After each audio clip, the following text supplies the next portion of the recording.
What is the deal, YouTube? What's the deal, YouTube? Welcome back to the channel. I am finally home.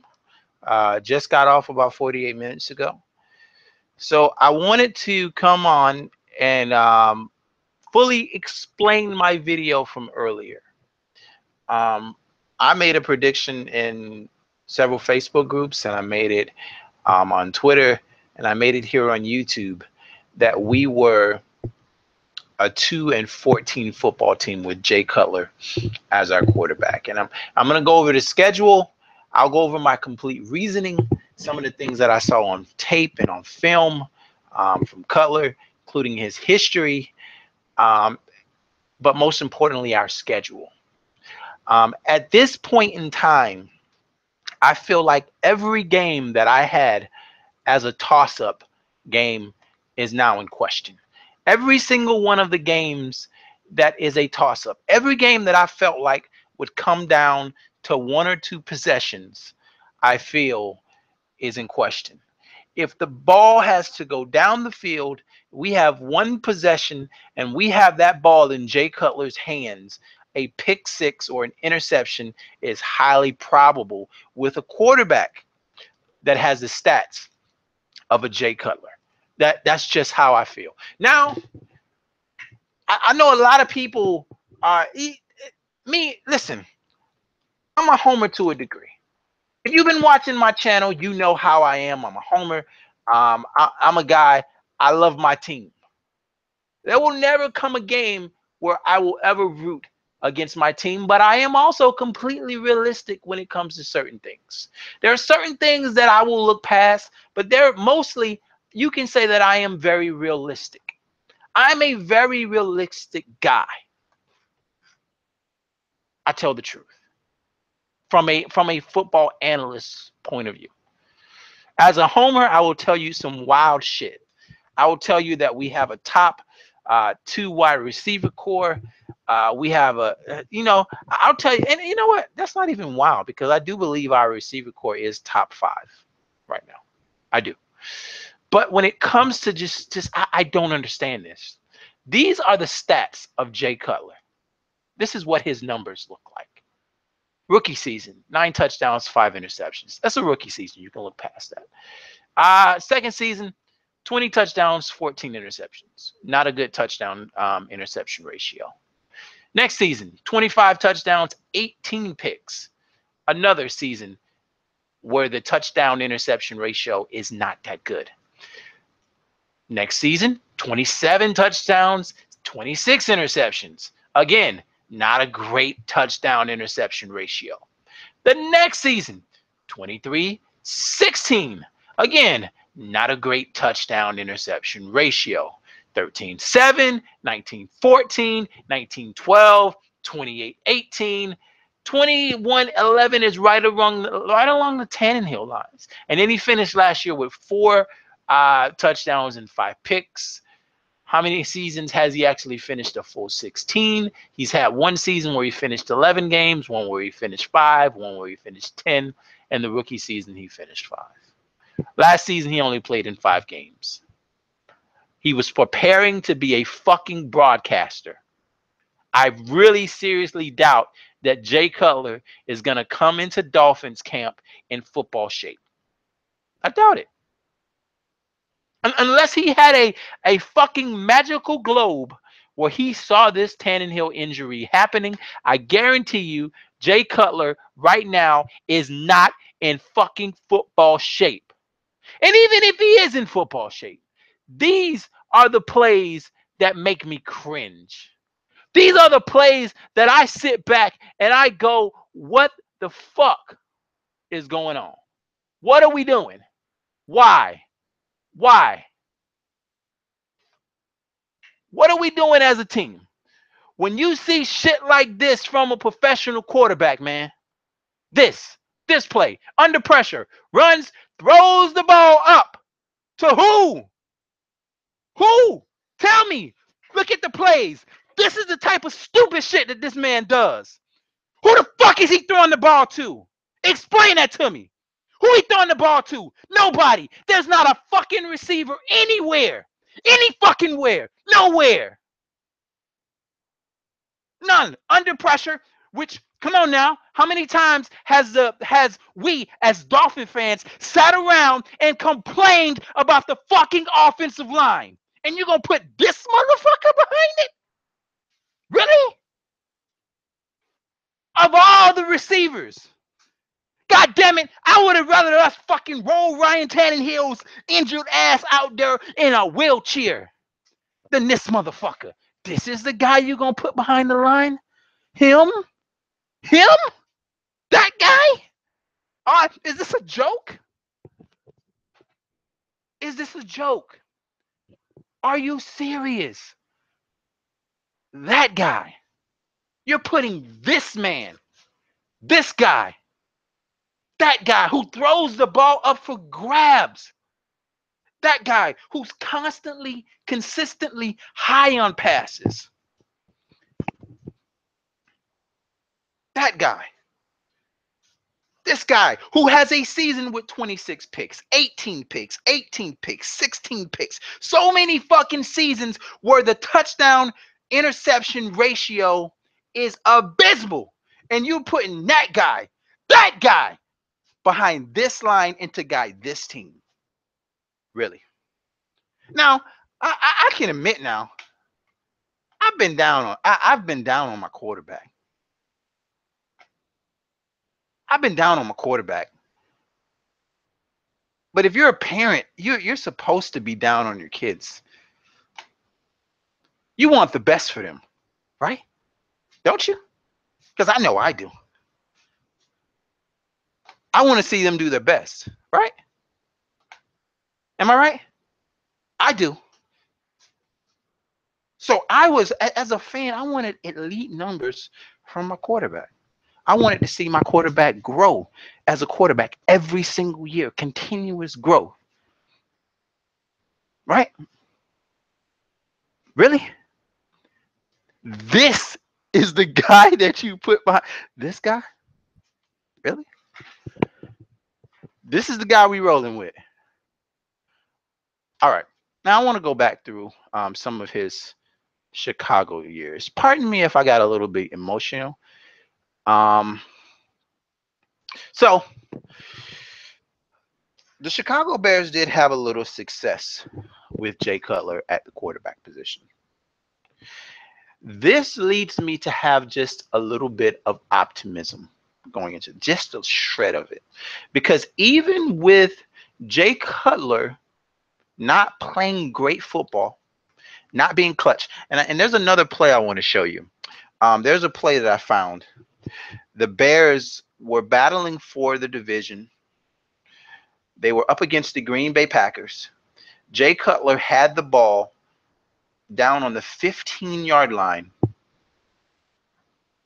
with a possibility of clinching a playoff spot and clinching the division, and he throws a pick. That's the type of shit that it gives me a fucking headache. Imagine us going against the New England Patriots. We have a shot at the division, and he sails a pick to Gilmore. I will fucking drive to the stadium to fucking hit him in the head with a baseball bat. I would. I'd probably get the shit jumped out of me by security, but goddamn it, I would. I would. Okay. All right. I digress. All right. So 7-9, 2009. This is the season that Jay Cutler throws for 27 touchdowns and 16 picks. Chicago Bears go 7-9. I have to admit, though, back in some of the early seasons, he didn't have a lot to go to. He didn't. But if you look at if you go back and you look at the seasons that Ryan Tannehill didn't have a lot to throw to, and I'm comparing him to Ryan Tannehill. Ryan Tannehill has never thrown for 26 picks, no matter how bad the offensive line is, no matter how bad the weapons have been. He's never thrown the ball away that many fucking times. So that is not an excuse. Not an excuse at all. I don't want to hear it. All right. 2010, Jay Cutler and the Bears go 11-5. Very good record. But If you look, Jay Cutler only throws 23 touchdowns and 16 picks. It's not a great touchdown to interception ratio. Now, he did get 1,000 yards rushing from fucking Matt Forte. But if you look up here, look at the defensive ranking. Look at where these guys are ranking defense. So that's even with it. Now, on the year that they went 7-9, they were 21-17. But if you look on the year that they went 11-5, even with not a great season from Cutler, they had a decent defense. 2011, they went 8-8. Jay Cutler throws for 13-7, and then they go through a smorgasbord of quarterbacks. Like they get 997 yards from Matt Forte, but look at the defense; it's right around the middle of the pack. You see the pattern? 2012, Jay Cutler again 19-14, not a great season from Cutler, but look at the defense, 3rd and 5th, and they get 1,000 yards from Matt Forte. So even with a not so good season, they still win 10-6 with a running game and a solid defense. That gives me a little bit of optimism. I have a little bit of optimism because of that. Even with a shitty quarterback, even with a quarterback that's not able, that's not clutch, that I don't depend on, that I know can make some of the stupidest throws known to man. I'm talking about dropping back. Nobody's open. Just force the fucking ball up in the air with 3 defenders in the area, floating passes, throwing fucking passes that you need Shaquille O'Neal with the ladder and a step stool on top of that motherfucker to catch. Or is he jumping on a goddamn trampoline trying to catch this ball? Even that guy can win some games if you put a solid defense behind him and a running game. I have to stand on that. That's the only thing that I can stand on to believe that we're actually going to win a few games. Only thing. All right. Let me check my comment section and then I'll get back to it. We won most of our games last year with Ajayi doing most of the hard work. We won some games last year with Ajayi doing some work. True. What Ajayi did to me last year was he set a tone. He set a tone that made defenses perk their ears up and come into the box. There are some games, however, that Ryan Tannehill played good. 49er game, Ram game, without him, we don't win that game. And there's a few other games where Ryan Tannehill played good football. Before he got injured in that Arizona Cardinal game, he was playing a good football game. You know what I mean? Let's see. It means that teams don't even consider the fans who buy tickets, fans who show up hours before the game, start to wave to their favorite players. Absolutely. We can only compare with Moore, and that's barely with Cutler. We're doomed. Yes. And Omar Kelly said the reason why I'm freaking, and as Omar Kelly said, the only reason why I'm freaking out, why I'm not freaking out yet, is because he was Gase's first choice. So we have to believe there's some method to the madness. Listen, and I told someone this earlier. This is a fickle league. The NFL is a very fickle league. Coaches, GMs, you're 2 bad seasons away from being on the hot seat. Remember, think about this.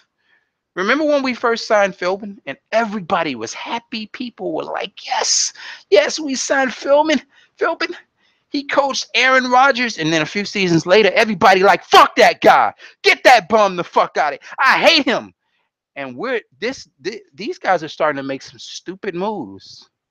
There's a couple moves that I'm scratching my head on.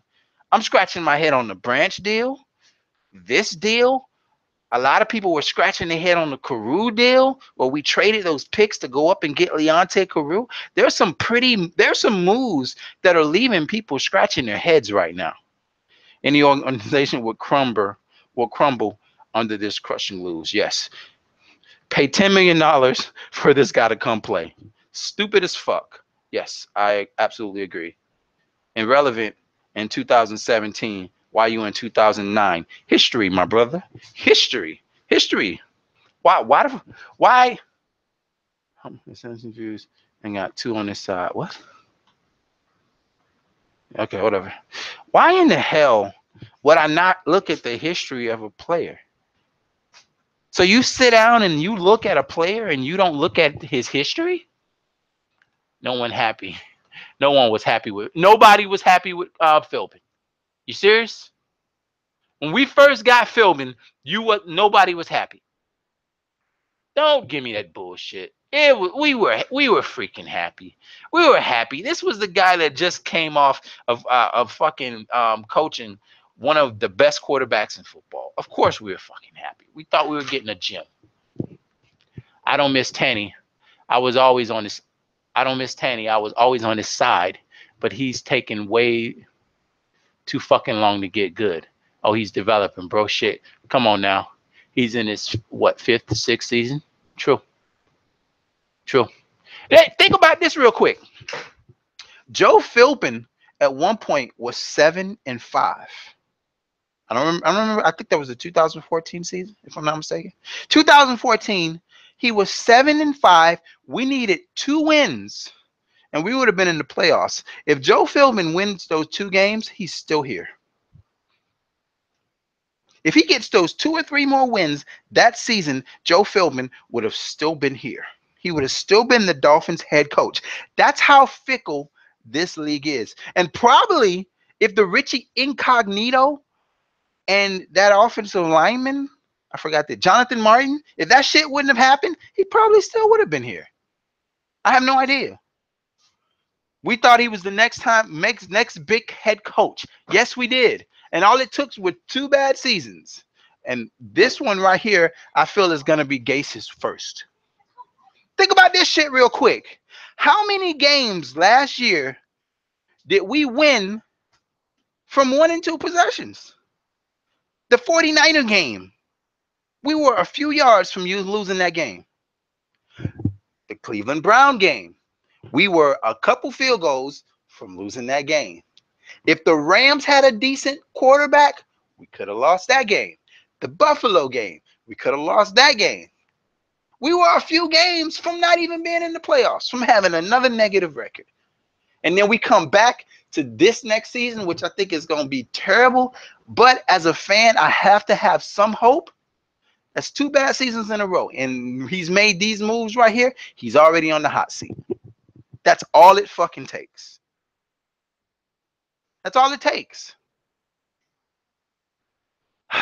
Man, can we talk about how strong this team is besides the quarterback? It's hard to talk about the rest of the team when you're sitting here looking at what you have at quarterback and all you can do is shake your head. Now as a fan, every single time we're in a close game, I'm going to be worried. Not that I wasn't worried already, but now every single game that we play that's close, that the ball has to go in the air, I have to go, oh shit, it's Cutler. Every single time. Because of his history. Every single game. Every single game that's close. Which I think we're gonna have we could have had some close ones.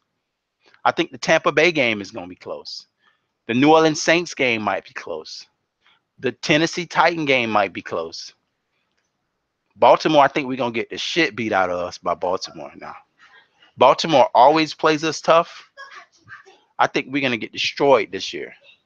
The Oakland game could be close. Carolina game could be close. Sometimes the Patriot games are close.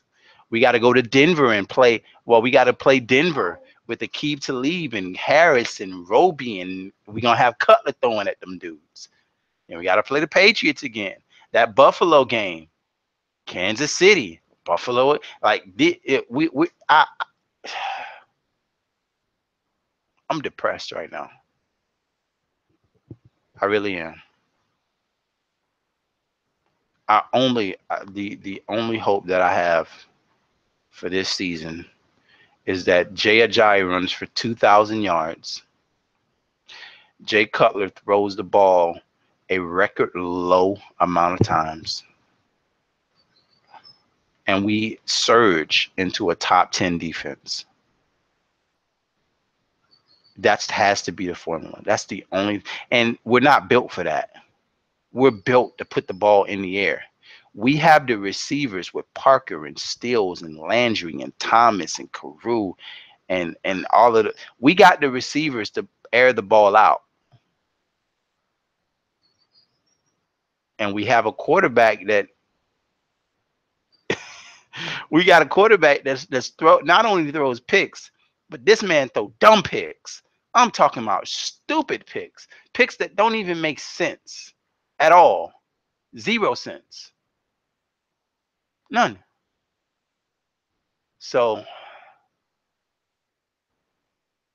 I'm pissed. I'm pissed.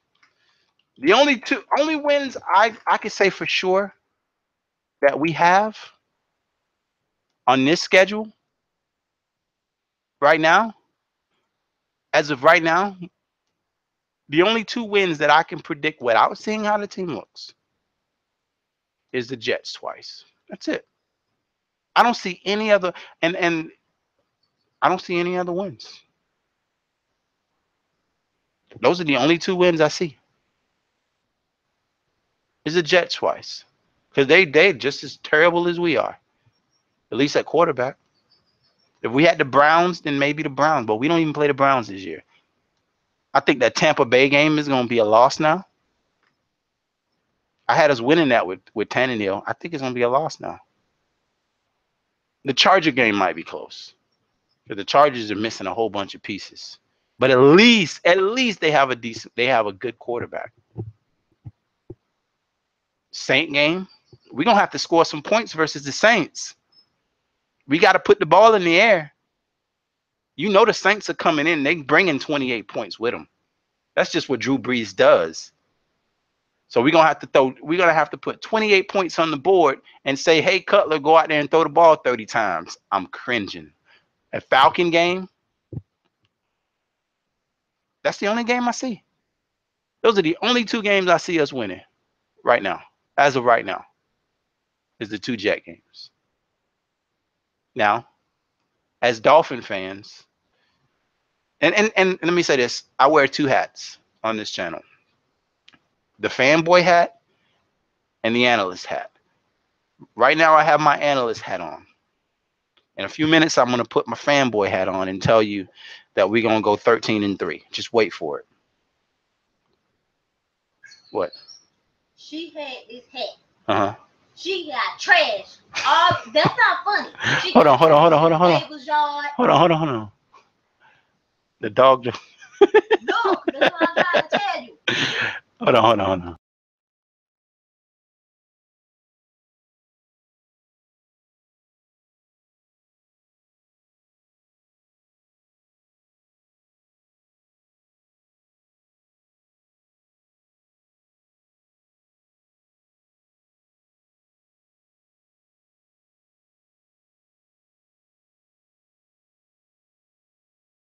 Trash everywhere, all over the porch. All right, folks. Apparently my dog has decided to go into the trash can and throw trash everywhere. So I got a mess to clean up outside. I cleaned it. Oh, anyway. All right.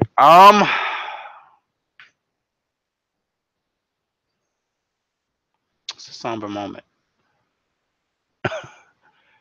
because this, like, a lot of people, there were people that were saying that we would go 7-9, and I thought we were an 11 win team.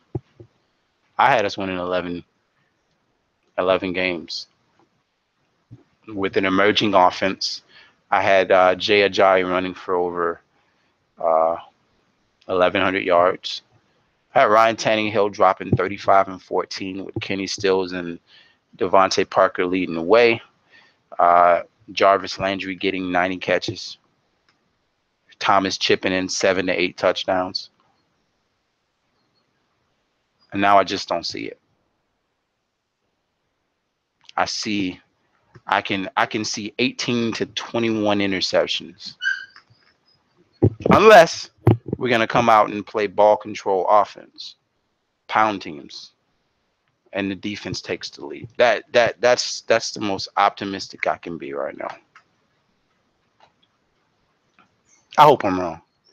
I hope by week 6 I have people talking mad shit to me. Ah, you doubted Cutler and Gase, and now look at them.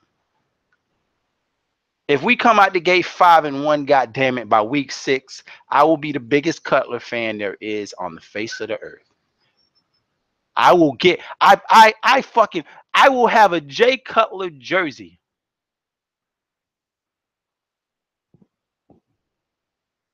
I have a Jay Cutler jersey.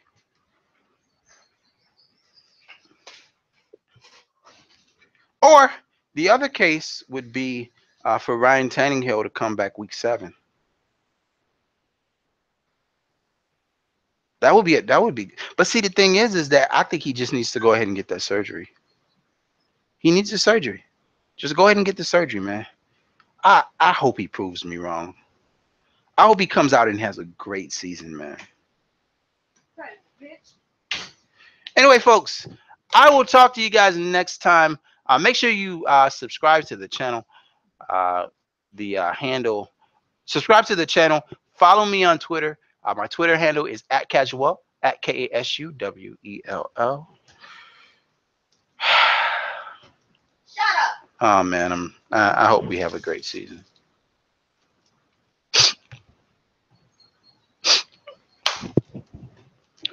All the years of losers, man. I'm gonna stay with you. We just had a 10-win season, I'm gonna stay with you. and now we just signed a motherfucker that always throwing picks. Idiot. He throw picks to everybody, dog. He always throwing picks, man. He terrible, dog. This motherfucker had a season with 26 You better picks, stop with the Dolphins, Lord. and that's who we decided to sign, man. I'd rather have my mama throwing picks Oh, or Lord. throwing. Everybody's wrong. Come on, Mama man. is a pig. Just you know what? Just roll Tannehill out there in the wheelchair, man. Let him throw the ball. Fuck it. Hell, up to But Tannehill has never thrown 26 interceptions in the season. the Dolphins suck. Get over it. Fuck you. Oh. Anyway, man, I'll talk to you guys next time. I'm out of here. Peace.